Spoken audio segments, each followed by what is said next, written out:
ونصلي على رسوله الكريم أما بعد. قال الله تبارك وتعالى في القرآن المجيد: أعوذ بالله من الشيطان الرجيم بسم الله الرحمن الرحيم. إن الله يحب التوابين ويحب المتطهرين. وقال تعالى في موضع آخر: فيه رجال يحبون أن يتطهروا والله يحب المطهرين. صدق الله العظيم.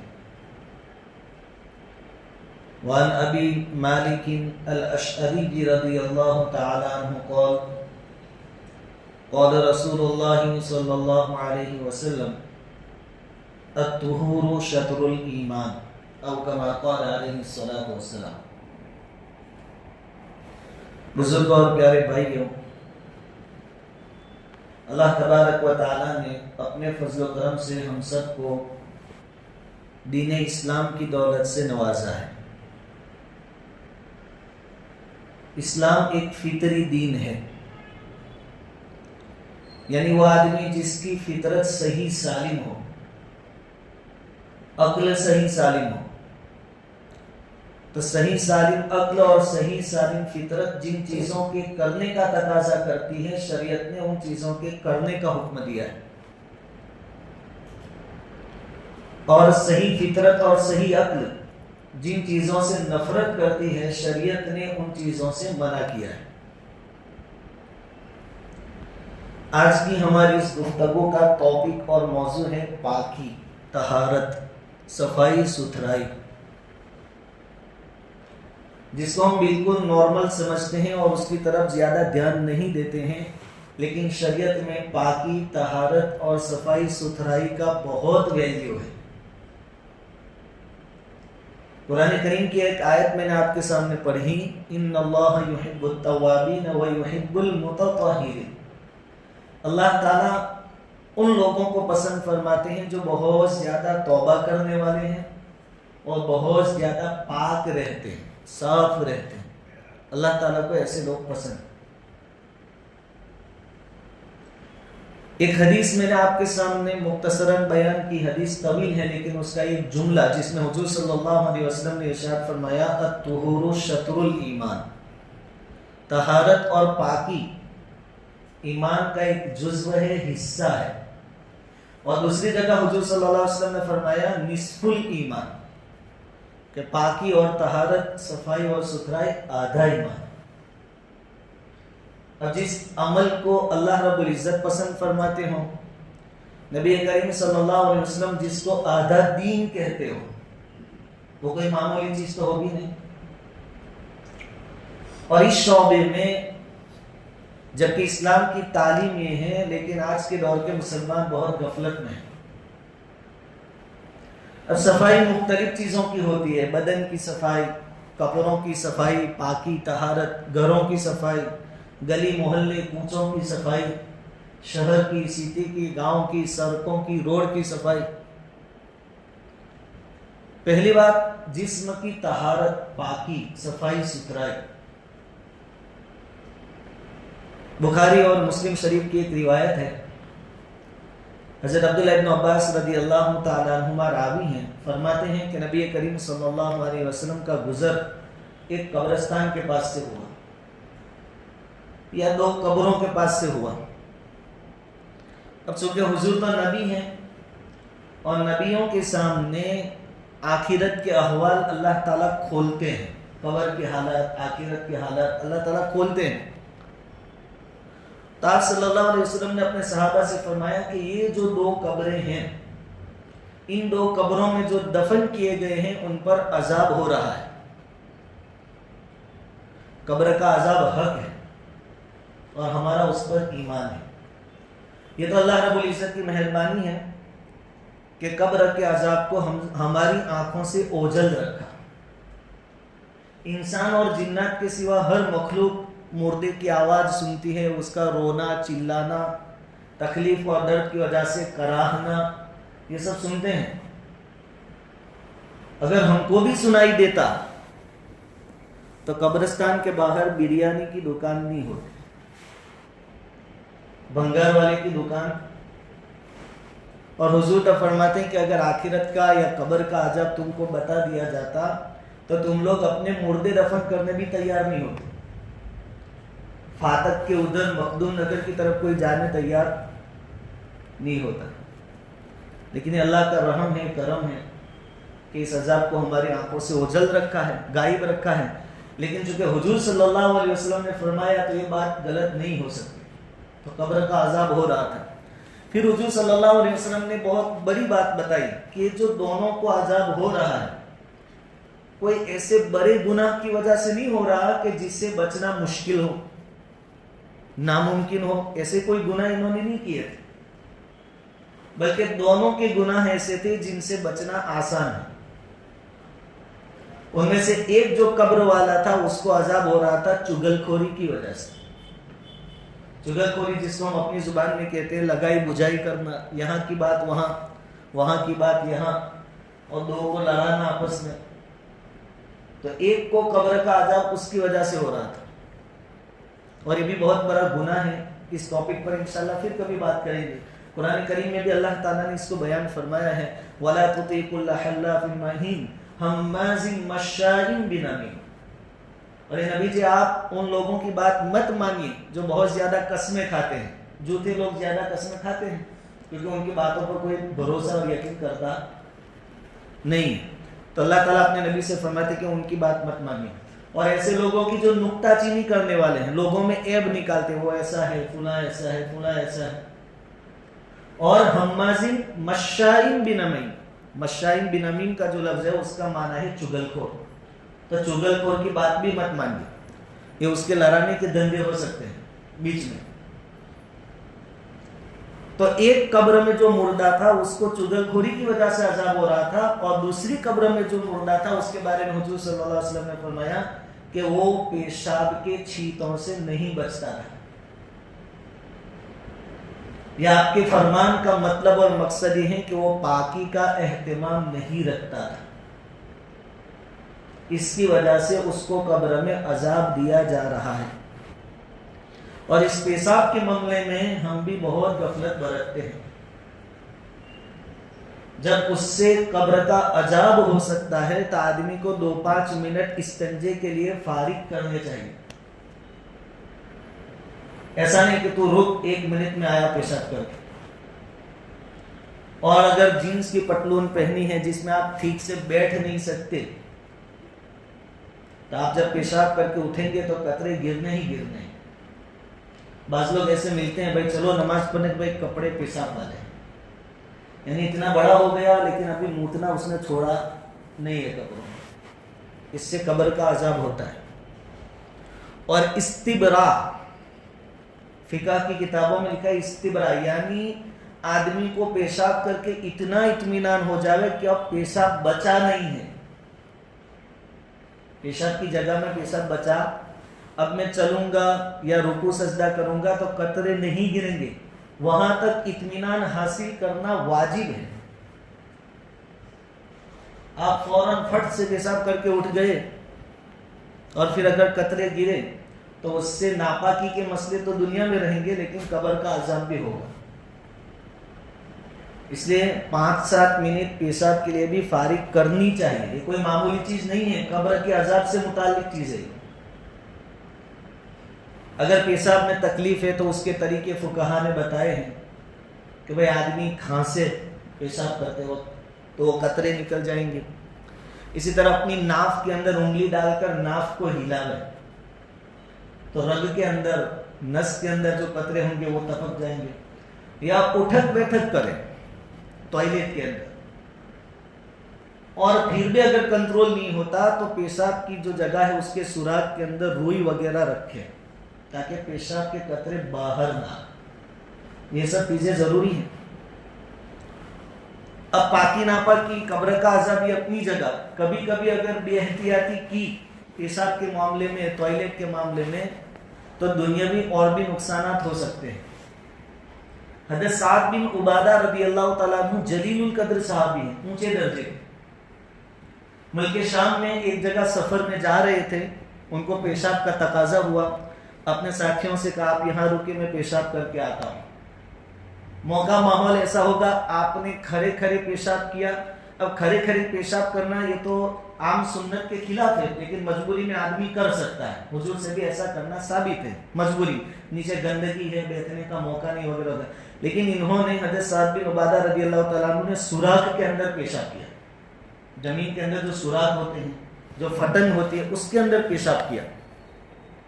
اب یہ پیشاب کر کے آئے تو انہوں نے آ کر اپنے ساتھیوں سے کہا کہ پیشاب کرنے کے بعد مجھے پیٹھ کے اندر وہ چونٹی کاٹ رہی ہو ایسا محسوس ہو رہا ہے، اور فوراً آپ کا انتقال ہو گیا۔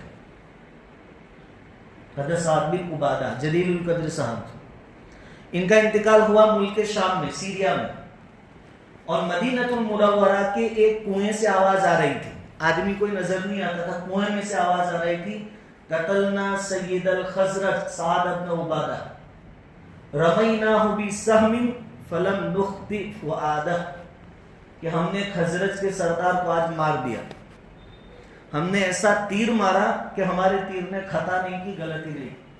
یعنی یہ جنات کی آواز تھی، اور یہ کہہ رہے تھے کہ سعد بن عبادہ کو ہم نے مارا ہے۔ کس وجہ سے؟ وہ سوراخ میں پیشاب کرنے کی وجہ سے۔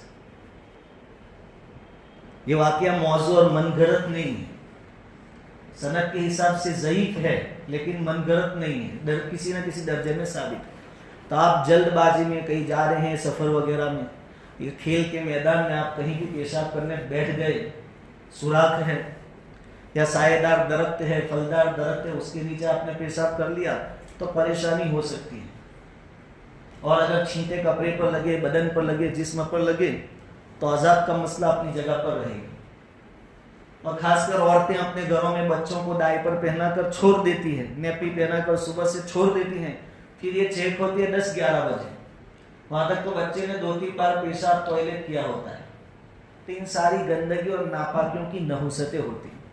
پھر عام طور پر عورتوں کو جنات لگ جاتے ہیں، سائے آ جاتے ہیں، یہ کچھ نہیں ہوتا، یہ شیاطین کی طرف سے اس طریقے سے پریشانی ہوتی ہے، کیونکہ وہ لوگ بھی گندگی سے نفرت کرتے ہیں۔ اس لیے پاکیزی اور طہارت یہ آدھا ایمان کہا گیا ہے۔ ہمارے یہاں پیشاب خانے میں اتنا اچھا انتظام ہوتا ہے، لیکن ہمارے اندر کوئی سسٹم نہیں ہے۔ آپ یہاں سے چپل پہن کر گئے، ادھر نکل کے چلے گئے تو کبھی کبھی سارے چپل ادھر چلے جاتے، اب کوئی آئے گا تو اس کو ادھر جانا پڑے گا۔ اور پیشاب میں جب استنجا کیا پانی وغیرہ سے، تو جب نکلیں گے تو چپل بھی پانی والے ہیں، اب ظاہری بات ہے کون سا پانی ہوگا، اکثر پانی آپ نے ڈالا ہے چپلوں پر۔ یہ ساری بے احتیاطی ہے، یہ گندگی ہے، اس کی نحوستیں ہوتی ہے، اس کے نقصانات ہوتے ہیں۔ تو اللہ کے نبی صلی اللہ علیہ وسلم نے فرمایا کہ دوسری قبر میں جو ہے اس کو پیشاب کے چھینٹوں سے نہ بچنے کی وجہ سے یا پاکی کا خیال نہ رکھنے کی وجہ سے قبر کا عذاب ہو رہا ہے۔ پھر حضور صلی اللہ علیہ وسلم نے ایک درخت کی ٹہنی توڑی، لکڑی توڑی، پھر اس میں سے 2 حصے کیے اور دونوں قبروں پر ایک ایک ٹہنی گاڑ دی، لگا دی۔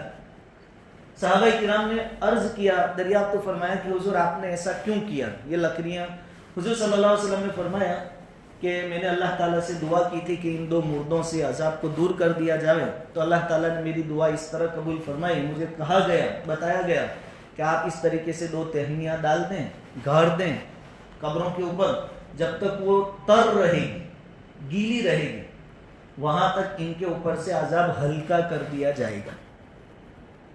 پہلے ہمارے ملک میں بھی اس طرح ٹہنیاں توڑ کر قبروں پر رکھی جاتی تھی، لیکن محدثین فرماتے ہیں کہ ہمارے لیے نہیں، یہ تو حضور کے لیے، کیونکہ پہلے تو ہمیں یہی معلوم نہیں ہوتا کہ اس قبر میں عذاب ہو رہا ہے کہ نہیں ہو رہا، حضور کو تو بتایا گیا تھا، اور ہمارے ہاتھوں میں وہ والی برکت کہاں ہے جو حضور میں تھی، اس لیے ہمیں وہ ٹہنیاں رکھنی نہیں۔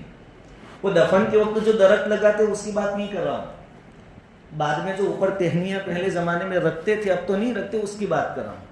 تو اس سے معلوم ہوا کہ پیشاب پاخانے سے اور ناپاکی سے اپنے آپ کو بچانا بہت ضروری ہے۔